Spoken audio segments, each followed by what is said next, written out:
Well, after another great season, we must put a close to another season of the 3 Fever Point After podcast, and we'll do that in this episode. Our season finale, Alex Anderson here, Coach Jeff Harper, back with us as always. And, kind of like to use this episode as a kind of wrap-up of what we saw in the Dome and what we saw this year. But I think we got to start with some breaking news from the world of the Fever, and that's Stephen Dennis, now former Huntington head coach, getting the job over at Benton. He's back in Bossier Parish.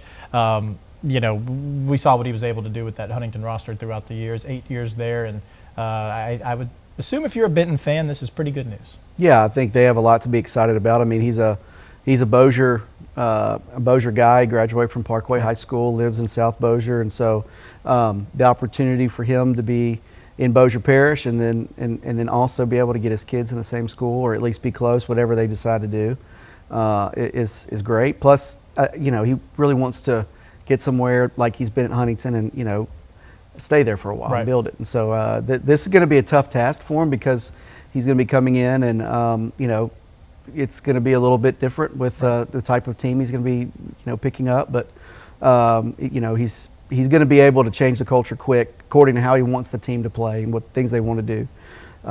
He is in a really good spot, though, because Reynolds leaves him a program that is established, and it's not like he's rebuilding from nothing. I mean, he's got players and stuff like that. So it will be a little bit different, but he's going to be in the same district, so there's no learning curve with who he's going to be playing. And at the same time, he's going to be able to have, the opportunity to get coaches there if he wants to, because Benton is a great place to work. And so excited for the Tigers, and congratulations to Coach Dennis, and I look forward to seeing how that thing shakes out this coming off season and into the spring. And there's a lot of reasons, obviously, for Coach to be excited and for the Benton community to be excited. But then on the flip side, you've been kind of a part of stuff like this, with I think of Jess leaving Manny. And you build something, you put so much work in everything. And even if it is time to move on or whatever the case may be, I'm sure it's still going to be a tough decision to leave that behind. Yeah, I can't really speak to the things that went into Jess's decision, because there was a lot. Right. But he had built it and accomplished more than most people would ever do in a career. He did it in his 13 years at Manny. Here's the other thing, too. He had a nephew that was graduating, and good group of kids that he had been with from the very beginning. So when Jess left, it was a shocker. And then getting to work with him at Natchitoches Central and be a part of a rebuild effort. It was cut short, obviously, but it was cool to see how he was transitioning out of that one program into another. And so look at what he did this year. Yeah. I mean, he went down to Southside, not knowing a single person there, and put him in the quarterfinals. So the dynamics of following a great coach like a Jess Curtis is not easy. I got to experience that just in name value with John Bachman and the things that he had accomplished and what he was building and at Red River. And so you never really want to take over for the legend, but Stephen Dennis already has the reputation of a program builder and a guy that can take a team and build it. And so it will be a very interesting process, and look forward to seeing how it works out. And Manny, speaking of, I was going to go that way, has a new coach as well, Absolutely. Tyler Hassel. Yep. Now, he was on that staff with Jess back in the day. He's a Houghton kid, so we love that. He was the DC at Natchitoches Central last year. He's a good friend of mine, and excited for him. And it's his first head coaching job, and it's one that's well-deserved. And, Red River loses another really good coach, but, now they get to deal with him rebuilding and revitalizing Manny. And he is hard-nosed defensive coach, very smart, very driven, and he's going to turn that thing around quick. Yep, and he's a good dude, and it was always nice to get to visit with him when I'd go out to Mandy to do our previews and stuff, so we get to do so again, so that's exciting. Now, to the Superdome, and thankful that neither of us are gambling men. Yeah. Because we would have taken some losses this year. Shocking that you look at the beginning of the year, I'm thinking at least one state title coming back to the Arklatex, but none. I guess we could start with Haynesville because they played first. Just another tough outing for the Tours in the Dome. I will tell you, so yesterday I was working with Kevin McGee and his son, doing some quarterback stuff, and I asked Kevin, like, straight up, how did y'all lose to South Platte? And he explained it. They had a 3-touchdown lead. Something happened, big swing with momentum. They had a 25-yard penalty. Turned around, had to punt. Next thing you know, momentum swung the other way, and they lost that thing. He was very frustrated just listening to him talk, because he kind of knew what South Platte was going to do, and he knew that the matchup didn't really fit Haynesville. Haynesville had to be able to dominate the line of scrimmage, and I think everybody that watched him play this year would have thought that would have happened. Yeah. But South Platte across the front, they were physical and they were extremely fast. They knew they took away the things that Haynesville does well, and they forced Haynesville to throw the football. Yeah. And those big plays just didn't happen. And I know that was very frustrating for them. South Platte really forced Haynesville to play a different game than they wanted to. At least that, to me as a coach sitting in the stands, if I was to evaluate what I was watching, that's what it looked like, because Haynesville couldn't hit, in the run game like they normally do. And right. so, and then South Platte caused some problems for them on the other side of the ball, and found some matchups and created some explosives and got the ball rolling and put points on the board early. And so, they had a great year, and they've got, pieces coming back. Coach Franklin knows what he's doing, and this is just going to motivate them even more. Yeah, for sure. And when you kind of hit the nail on the head, that's exactly what Coach Franklin said. Was the first thing we had in Daniel's story was the physicality of South Platte and how much of a difference that ended up making. And when you look at the Golden Tornado now, this is 4 trips to the Dome with nothing to show for it. That's tough. It's tough. But if anybody's going to turn it around this offseason and get the mind right and reset, learn from what they did this year really well, and then what went wrong in that last game, it's Haynesville. And I fully believe that we'll see them hoisting that trophy and ordering rings and hanging another banner. Yeah, for sure. They got 17 of them. What's 18, right? Yeah. And then we have Ruston. That's Yeah. what everybody thought. Yeah. That was everybody's response. So I'm sitting in the stands in section 104 in the end zone, and I got Coach Brad Laird sitting with me, and Pete Townsend and Quincy Jones and a bunch of my buddies, and so it was the Natchitoches Central Manny, Byron Keller from Red River was there, just all sitting there, and we're just talking. And when I tell you, nobody saw Central competing like that. Yeah. That was the talk leading up to the game. Everybody really thought the Edna Carr Ash game was going to be one of the better games. And man, when I tell you that, just shock fell on the Dome when you saw Central come out and just take it to Ruston. Yep. Physically, they matched them in the box. They stopped the run. They forced the turnovers, and then they scored the ball. And the quarterback for Central just was lights out the whole night. Big Brantley, Josh Brantley, he's one of the best quarterbacks in the state. They really made him, They boxed him in, didn't give him the big runs, and then there was no explosives down the field in the pass game. And every time Central had the ball, they scored. Yeah. So you look up, one drive, boom, they're on the board. Then they get the turnover and run it in for a touchdown. They're up 14 just like that, and they never look back. 42-0 is the most lopsided victory, I thought, of the weekend. Not just in point value, but how the game was played. Yeah. It was just one-sided the whole time, and. I hate it for Ruston because they had such a great year, but it wasn't the year to their standard. I mean, they still had some losses on their record. They didn't win district. They didn't win the district, and both two teams from that district played in the championship game on the same day in their respective divisions, and both got beat pretty good. Yeah. So, I hate it for both Ash and Ruston, but you have to tip your cap. Central was ready, and they played their best game of the year without a doubt. Well, with that, we don't have any more games. We have 2 more in Texas. Carthage and Kilgore, both they play right after each other Friday, 11 a.m. for Carthage, 3 for Kilgore. Carthage going for their 10th state title. It's impressive. And Texas, pretty darn good. It's unbelievable. The record's 11, according to Dave Campbell's Texas Football, Argyle with 11. So Carthage going for 10, Kilgore going for a win. Interestingly, these 2 teams were our first game of the week of the year. Yeah. Kilgore actually beat Carthage. Carthage hasn't lost since. It's been a crazy year, so we're excited to close out a season in Texas and properly in this thing with some highlights on a Friday night. But with that being said, we got a bow now on the season that was in Louisiana, and I just kind of wanted to, pick your brain about some moments or players or teams that stuck out to you this season. Well, I mean, that's tough. There's a lot of, really good individual performances. I don't think you can overlook just, the overall quarterback play in the state this year. The Jamarcier Plater at Captain Shreve had a remarkable year, running the football as a first-year running back, which was, shocking. The fact that there wasn't a lot of defense being played this year that stood out. stood out quite a bit. I do think that pendulum's going to swing the other way. It always does. I got to tip my cap to the Red River Bulldogs. Oh, unbelievable year. Winning the district and having a great year.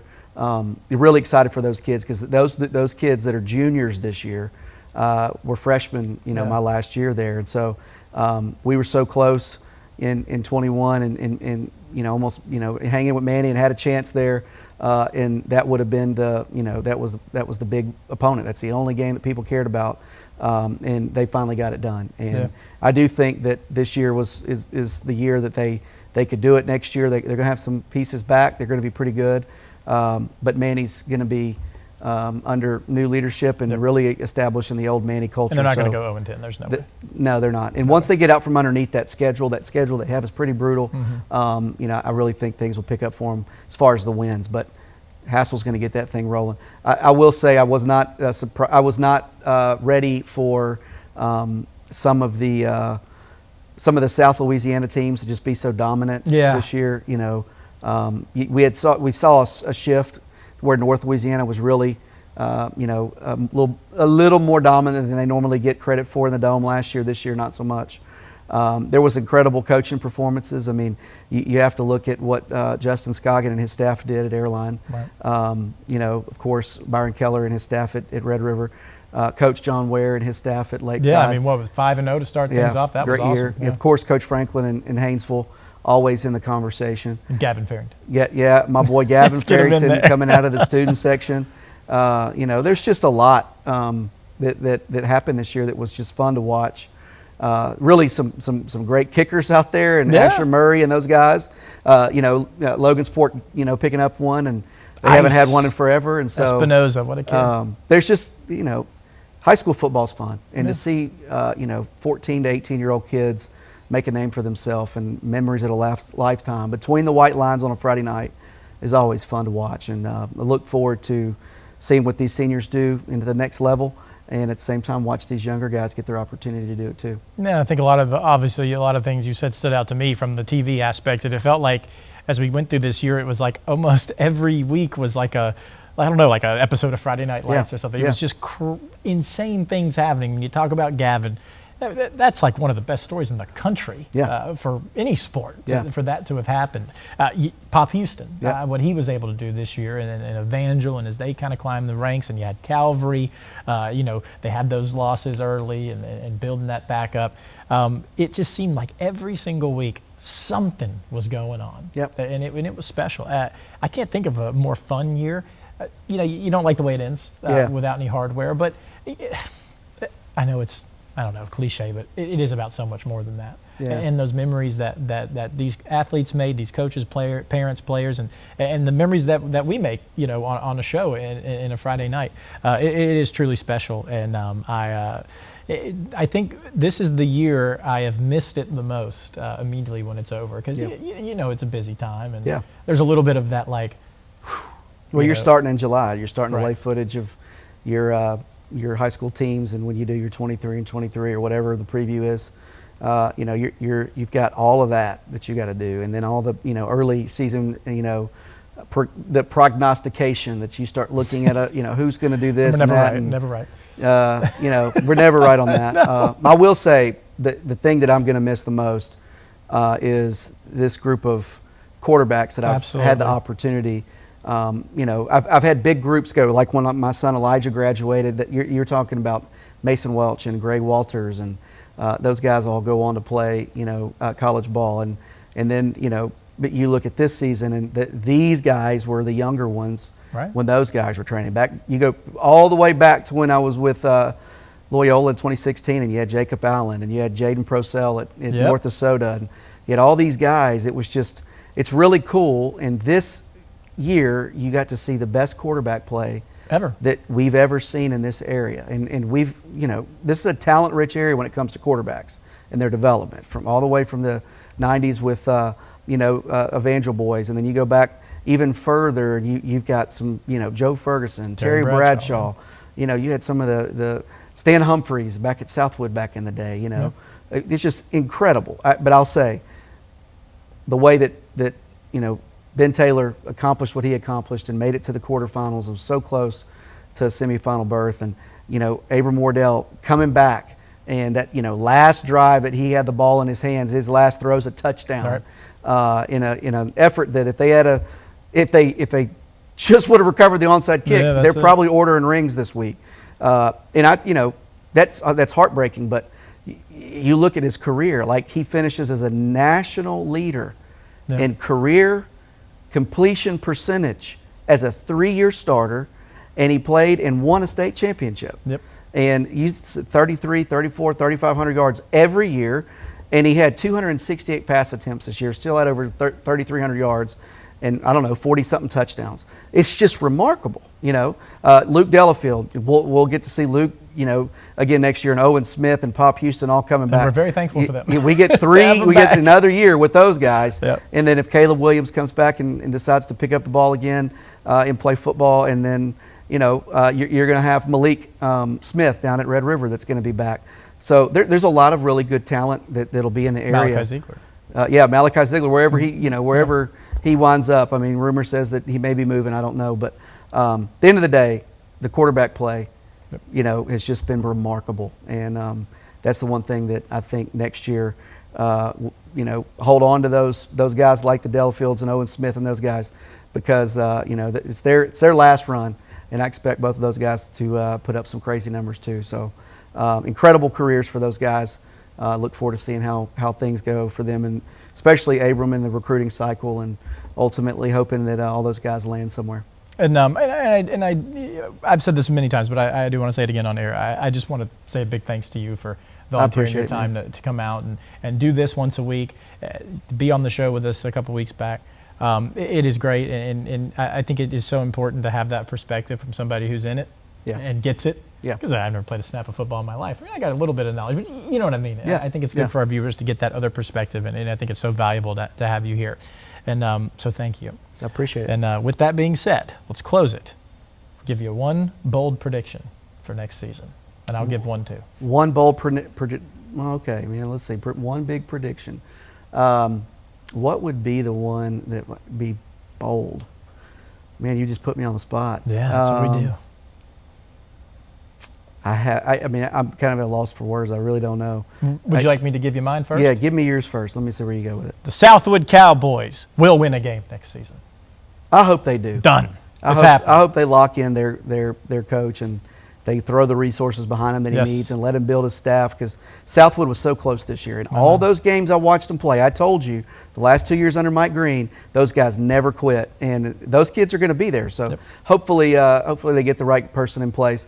I'm going to say this. I think that we're going to have a new quarterback that's going to come on the scene, that's not from Evangel. Okay. I like that qualifier. It's not from Evangel. And I just think that if this kid gets the opportunity and develops over the offseason, watch out for Logan Sports, Kevin McGee's there son. It is. He's pretty salty, man. He can spin it. He's his dad's a legend down there. Man, I'm telling you, I was impressed with him when I saw him get playing time this year. Mm-hmm. He's young, but man, he's football smart, and he reminds me a lot of some of these really good ones around here that I get to work with, that just eats up the football, and the technique and the detail, and then having Dad there, in your corner, and he's your play caller. I mean, watch out. I think that we're going to see, the next couple years, we're going to see another McGee coming out of Logansport who's really good. I was curious if you were going to give me a name. At first, when you first started, I was like, does he have a specific? I don't want to put any pressure on him, because pressure. This is a podcast, but I did tell him yesterday he's never experienced pressure. like the pressure he's going to get when he's the man in Logansport. Oh, And yeah. his last name's McGee. Oh. And his daddy is the living legend on the sidelines. Like, there's no pressure like that. And Kevin goes, man, I appreciate you saying that because, man, he better get it.